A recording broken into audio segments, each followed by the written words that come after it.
тасарруфи молу чорво маъмултарин намуди дуздӣ аст ки асосан мардуми деҳот хавф доранд. ҳафтаи равон дар доираи чорабиниҳои оперативии ҷустуҷӯӣ дар ҳудуди ҷамоати ғозиёни ноҳияи Бобоҷон Ғафуров ба фаъолияти гурӯҳи сенафараи чорводуздон нуқта гузоштанд.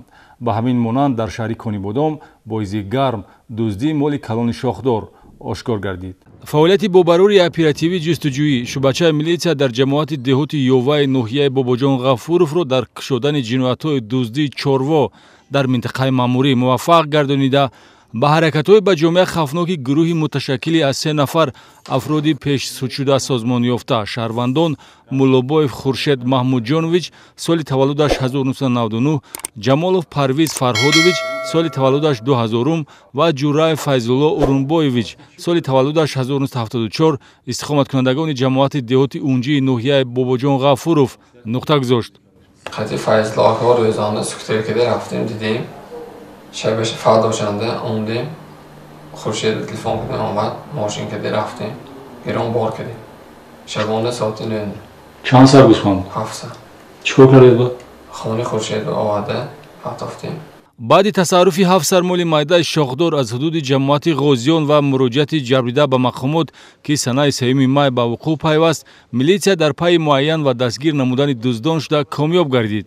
иттифоқи сенафараи дар ҷиноят гумонбарро мақсади ягона ба даст овардани маблағи муфт муттаҳид кардааст.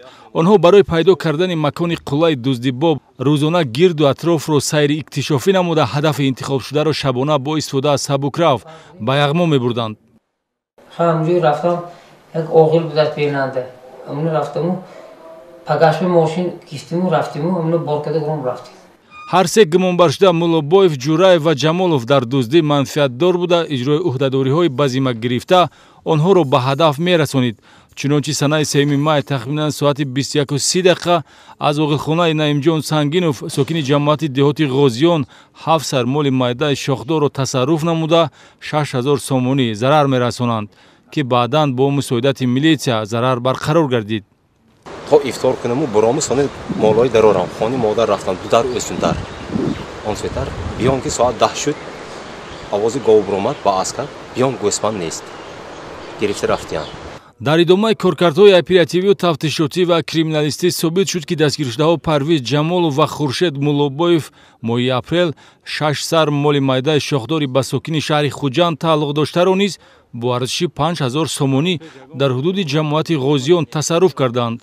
маҳз беҷазо мондан ва манфиати муфт ба даст овардан гумонбаршудаҳоро ба иқдомҳои тозаи ҷиноятӣ роҳнамоӣ карда ба ҷамъияти онҳо Файзулло Ҷураев мепайвандад.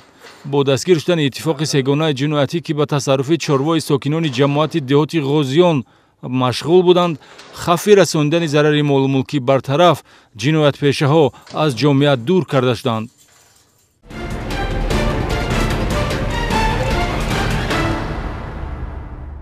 дар шӯъбаи вазорати корҳои дохилии шаҳри Конибодом нагузоштанд ки чорводуз ба мақсад расад. баъди муроҷиати ҷабрида ки дарёфт кардани моли калони шохдорашро аз милитсия дархост мекард, баррасии саривақтии муроҷиат сабаб шуд ки дуздӣ боизи гарм ошкор шавад. дар ҷинояти мазкур шаҳрванд Ашрапов Зафар Зарифҷонович соли таваллудаш 1993 истиқоматкунандаи шаҳри Конибодом гумонбар аст ки ба модагов манбаи ризқдиҳандаи ҳамшаҳрии худ Амон Ҷумаев даст андохт.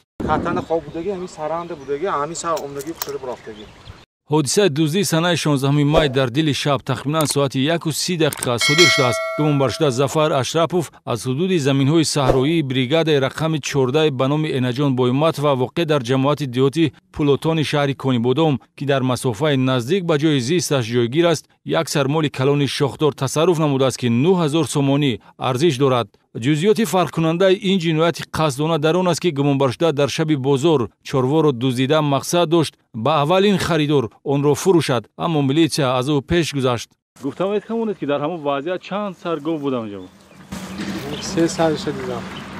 барои чӣ маҳз ҳамин гова интихоб кардед? ҳамон наздик дестуда буд.